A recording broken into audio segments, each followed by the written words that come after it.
one of the things that I've noticed, particularly working with the guys that we work with in the Philippines, is that their level of skill in operating things like Word, PowerPoint, and Excel far exceeds your average, well, pretty much anybody. I'll put the practitioners, I'll put practice managers, I'll put front of house team into this category, because if it has to be done by somebody on the computer and it doesn't require interacting face to face with the patient, then it would probably get done by an offsite support person.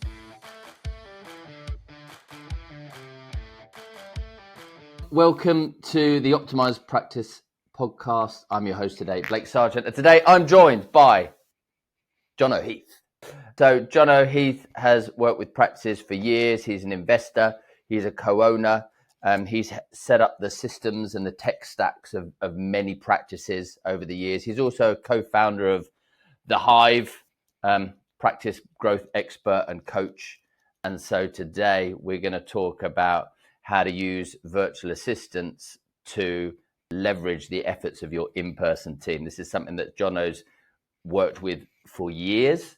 So we're going to get some insights. Welcome, Jono. So tell me, how did the virtual assistant journey start for you? We started the Hive back in 2013. And as a business coaching organisation before that, we were using virtual assistants. And I'm just going to pick up on that name before we get into this. Language is important. And we have titled this virtual assistants because that's what they're known as, virtual assistants or VAs. And I like, in our practice, to call them the offsite support team. And the reason for that is that these people are not virtual people. They're not automatons. They are people who potentially can be an awesome contributor to your team. They just happen to not come into the physical office to work on a daily basis.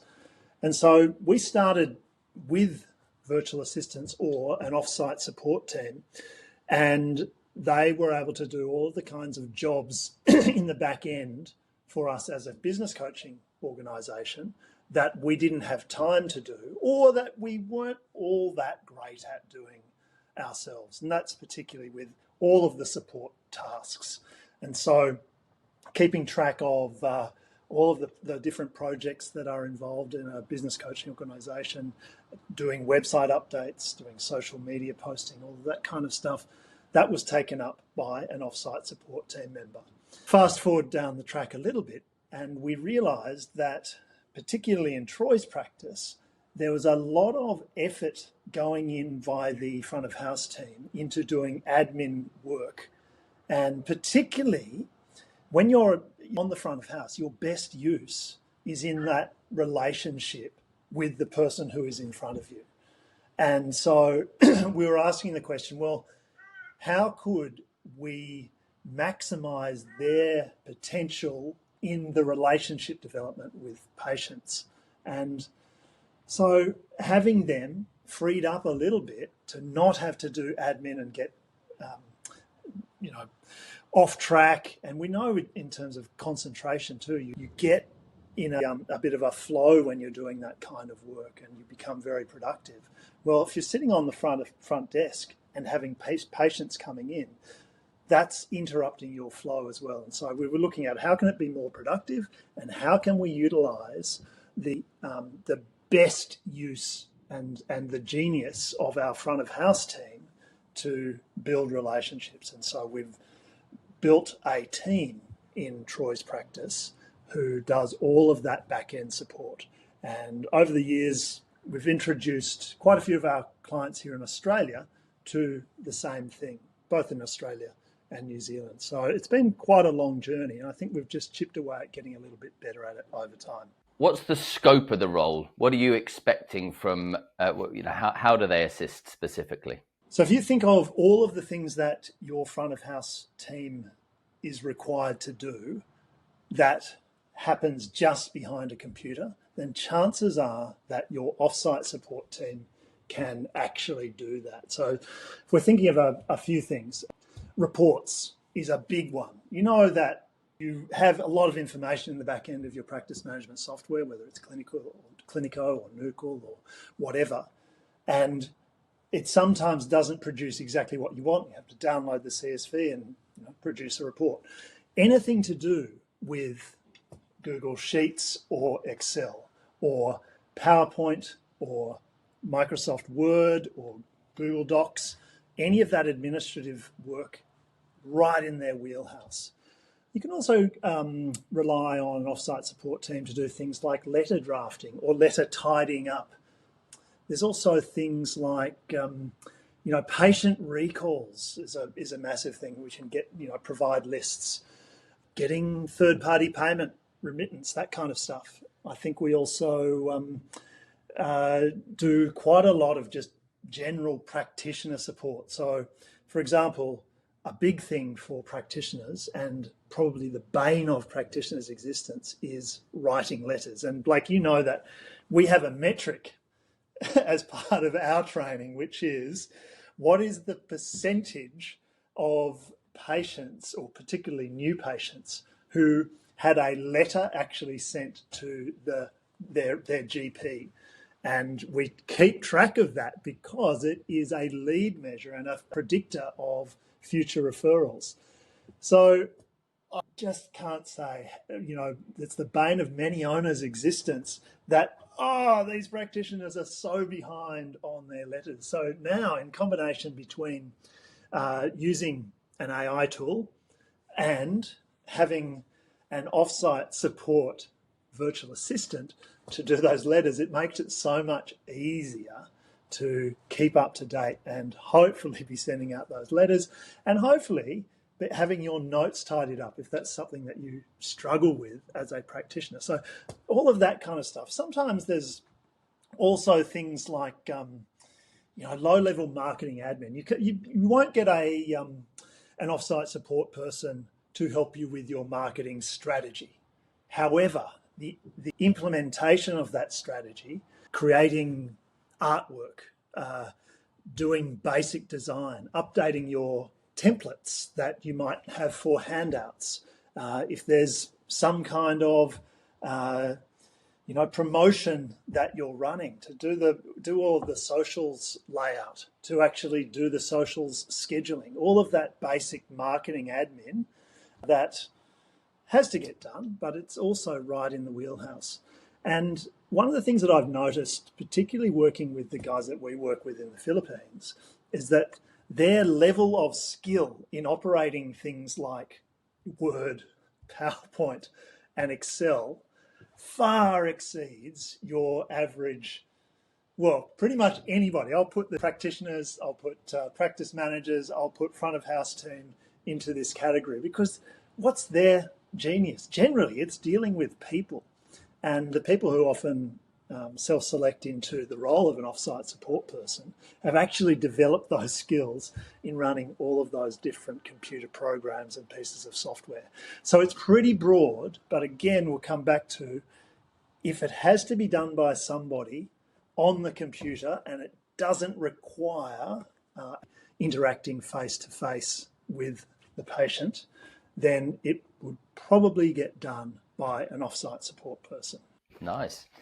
I know at some stage we're going to get you back on to teach us about AI and even more like the tech stack, but that'll be for another conversation. So, what I just point out though, Blake, is that if you think about the hourly rate of a high-end agency person, it's really high. It's probably hundreds of dollars or pounds per hour. And what has happened recently is that you've got the leverage of having AI. If you can leverage AI with an offsite support person, you can get an offsite support person up to that level of somebody who was probably a really high-level creative.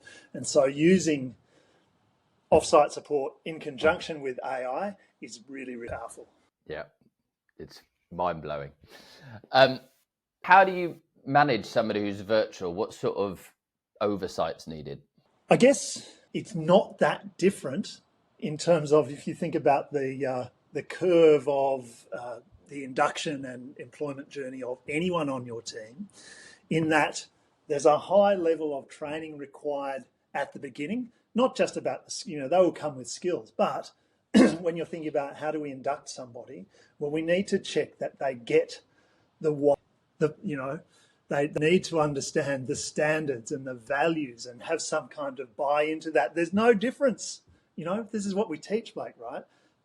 All of that is really important up front. So there's a high level of check-ins at the beginning over that induction process.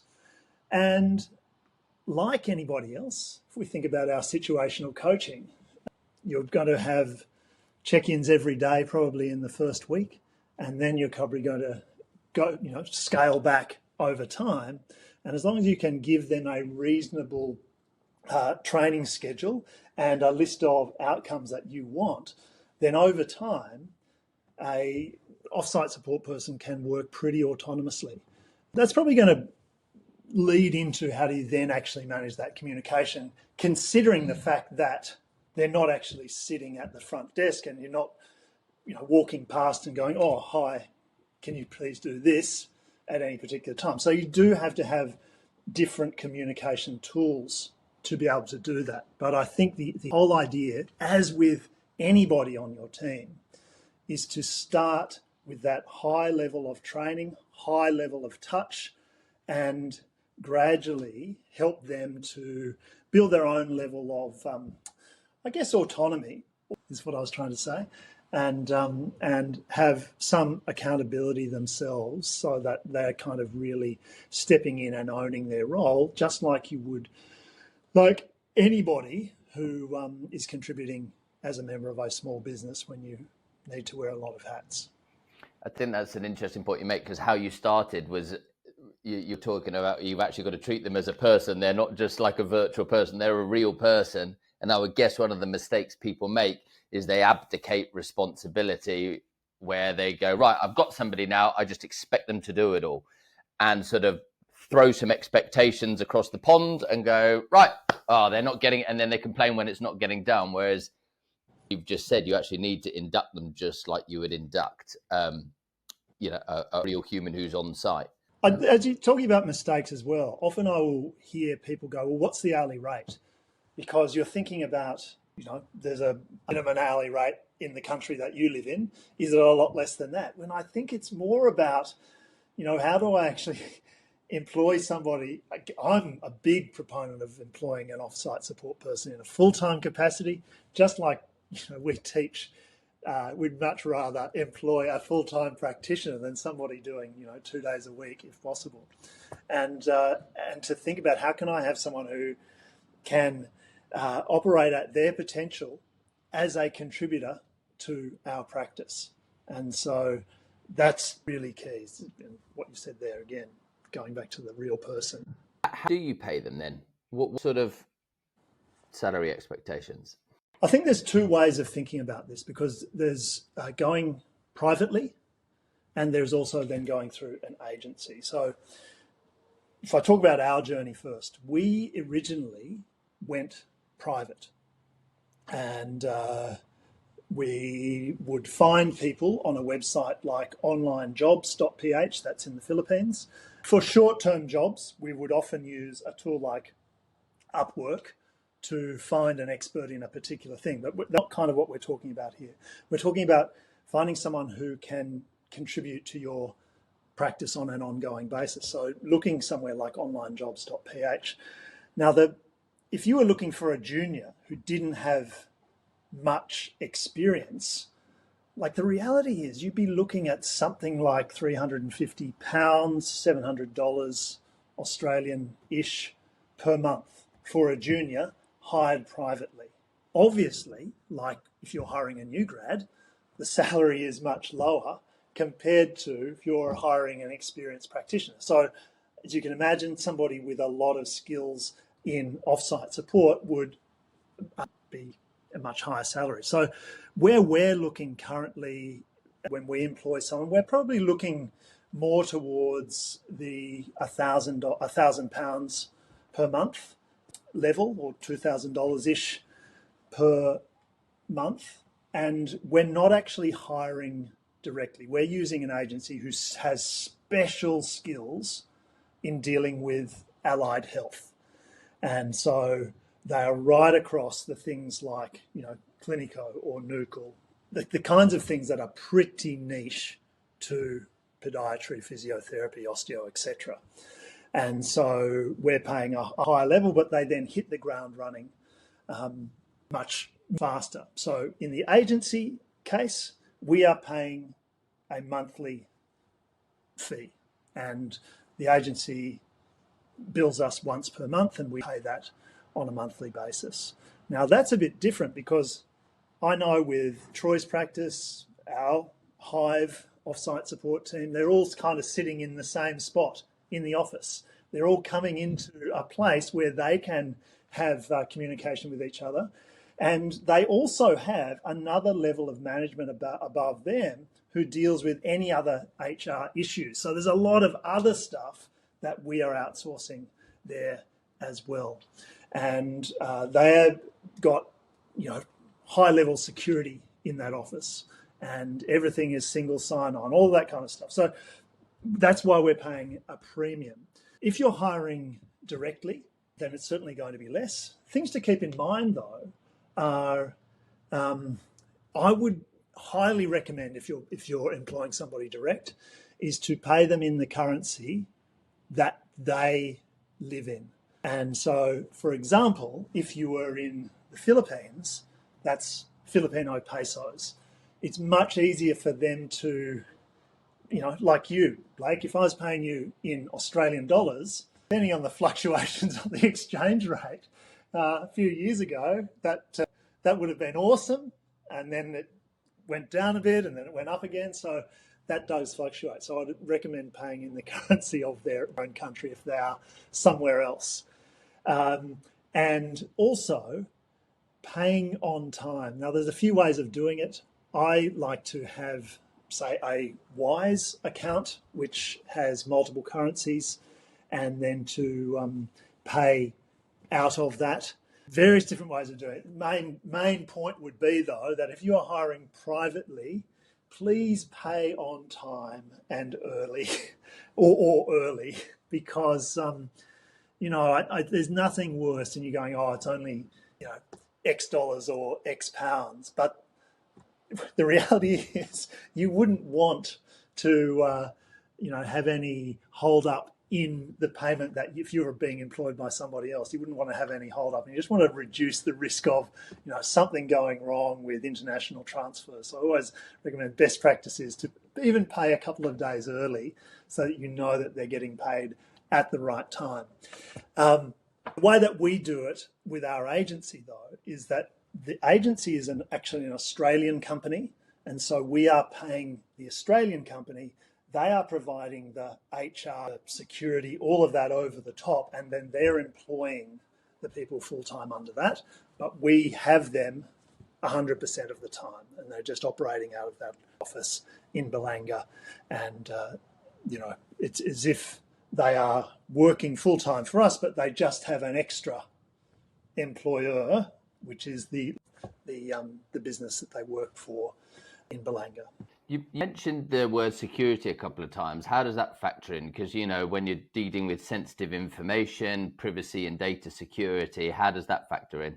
It's a big concern that you need to be aware of, particularly in healthcare, because we're dealing with private records. So there's a couple of things for best practice, I think.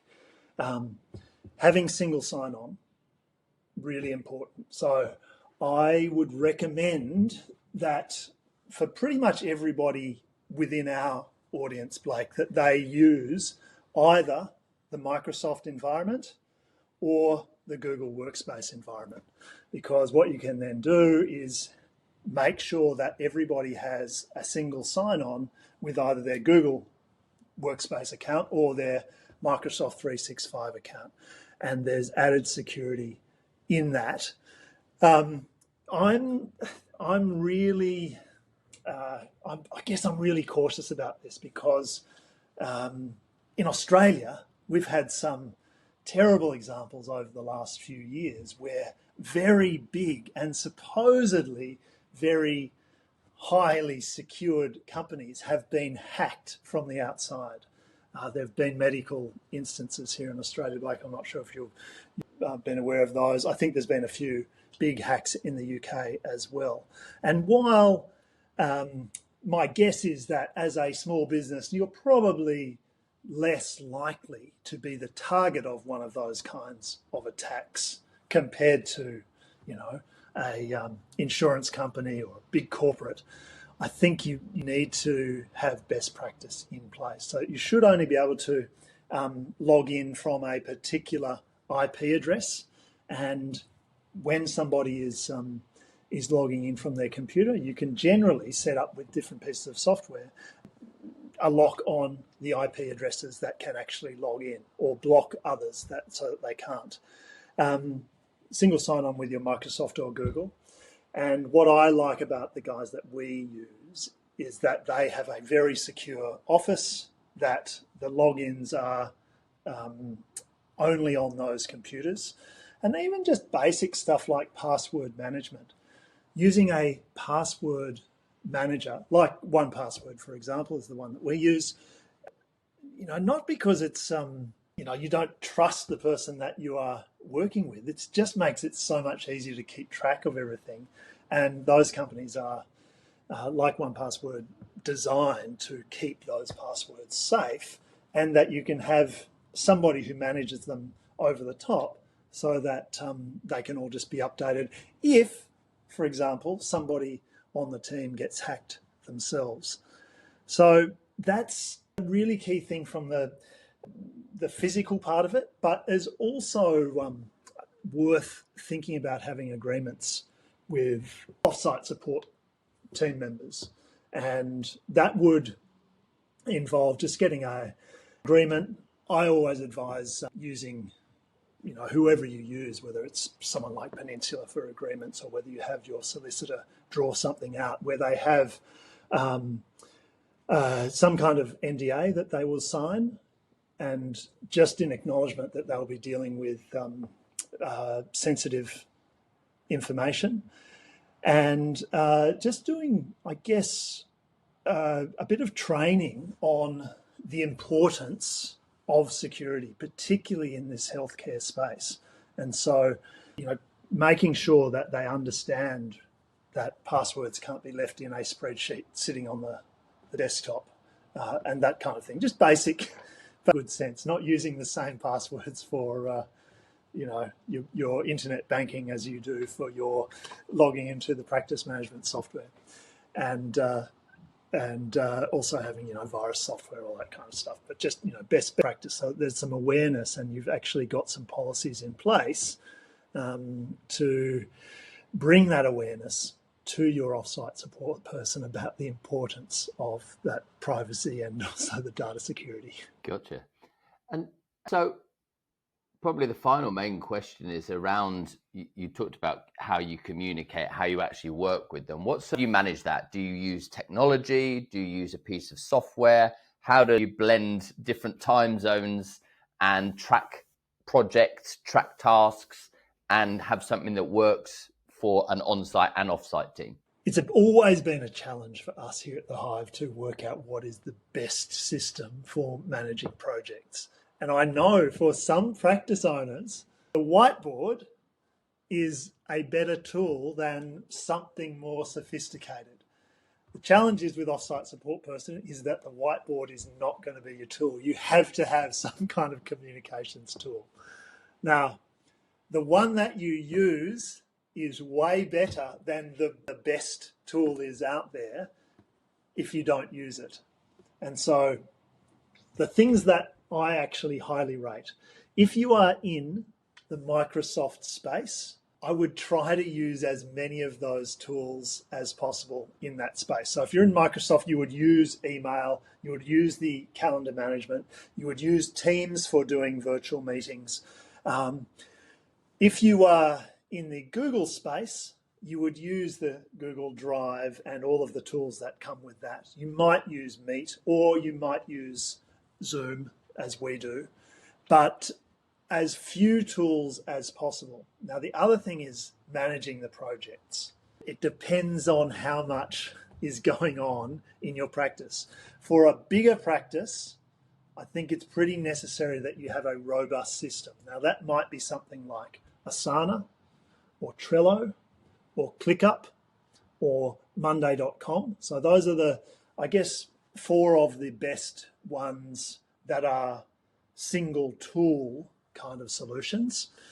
And then if you are in the Microsoft or Google space, you might consider not using one of those, but using Planner in Microsoft as part of the Teams space, or using Spaces, which is kind of a little bit equivalent, as part of the Google Workspace. Now, those tools, there's always this cost-benefit analysis, right? Because the project management tools that exist within Microsoft and exist within Google are never going to be as good as, Trello, Asana, Monday, ClickUp.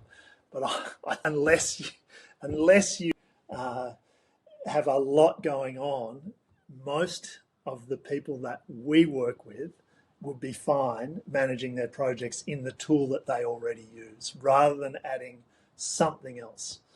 And then once you've chosen one of those tools, it's then just creating a standard. So this is how we do it. And I would recommend, if you're using any of those tools, plus if you're using or a Slack, I know a lot of people love using Slack instead, then it's having a standard for how we actually use this. Do we do internal team emails? Well, I think if you're using one of those tools, then your communication should be within the tool rather than going backwards and forwards by email, and making sure that email is for external communication only. And again, we talk about this because we know that since email has been around since the late 90s, everybody has their own standard for emails. And that's a very hard habit to break, whatever that is. So everyone will come with their own email standard. Whereas if you use one of those tools, then you can set the standard, and if it's Trello and boards, or Asana and projects and teams, or whatever it is, then you set the standard for how everything is organized and where you communicate what kinds of things. And the functions that those will need to have is some kind of task management that you can check off, and some form of two-way chat. My recommendation too, I know a lot of people use WhatsApp in their businesses. However, if you can put the two-way chat over to the as well, I highly recommend that as well. So if you're going to have that in Trello or Asana or Monday or ClickUp, then to do that. So quite a few things there. But if we go back to one of our here at the Hive, Blake, which is, I think, there mainly because I need to lean into this myself, which is the quote from Da Vinci: "Simplicity is the ultimate sophistication." If you can approach those communication tools with Da Vinci's quote in mind, then you'll do much better than trying to create this massive back-end communication system. Keep it as simple as possible. One of the things that that you've instigated within the Hive and taught myself and Troy and Jono, and Brian and the others, is we have the G drive where we store everything and everyone can access that at any time. And then when we communicate and have our projects in Trello, and then we just have the links to all the documents, which is so, I used to do it a stupid way beforehand, right? And emails would be flying around with attachments on, and then you'd have to scroll between down 4 emails because it was in an email thread, and then it gets amended, and then it gets emailed again, and then you end up with 8 different versions of it. So bringing it back to that simplicity where we have one place where everything's kept and one channel where all our projects are managed, like it's made a big difference. And one of my favorite quotes of yours, one of my favorite things that you teach all our guys is the best system that you use, right? Coming back to that simplicity. Which one's better? Is it Trello? Is it Asana? Is it Monday? Is it Slack? What is it? Is it a whiteboard? It doesn't matter. What the best one is, the one you use and the one you commit to, because they're all good. And maybe we need you back again, firstly, to do something on AI, but also to do something a bit more around the tech stack. So is there any thoughts you want to add to that, Jono? That's been really informative about how to leverage your in-person team with some virtual team. Yeah. Well, I think if we can just come back to kind of where we started, which is an offsite support team is a team. And just because they don't work inside your practice doesn't mean that they're not a part or can't be a part of your team. And I recommend that when you're doing your team meetings, that you bring them in.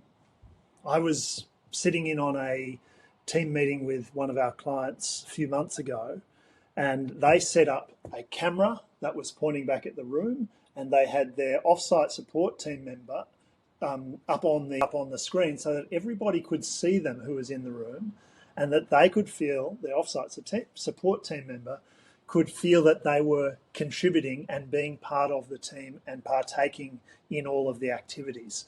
So just remember that they are an integral part of your team, and there are a few things that, sometimes it's a little bit inconvenient when you're doing team days to bring somebody in on Zoom or whatever so that they can see the rest of your team, but it does make a difference.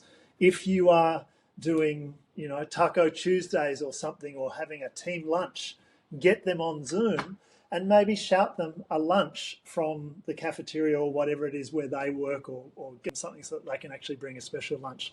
All of those things that actually develop culture within the team who work in the physical practice can be given a kind of ersatz version of that cultural development via Zoom, but it is still really important to be able to do that. So of all of those things that we've talked about, if we come back to that, bringing them into the culture, helping them feel like they're part of the team, helping them to realise their potential as you work with them and help them develop their skills, that will help you then have a long and lasting relationship, like you hopefully will have with anybody who just happens to work within the physical practice itself. Awesome. Thanks, Jono. We'll leave it there for today, but we'll get you back multiple times. That's all for this episode of the Optimised Practice podcast. If you enjoyed the content, please subscribe to our podcast so that you never miss an episode. And please don't forget to follow us on social media. And look, if you want some help building your practice, our job here at the Hive is to stop the struggle of private practice owners. And we want to help you build a profitable, stable and highly respected local practice that can ultimately work without your daily input. So reach out to us at the Hive and we'll see how we can help you. See you guys in the next episode.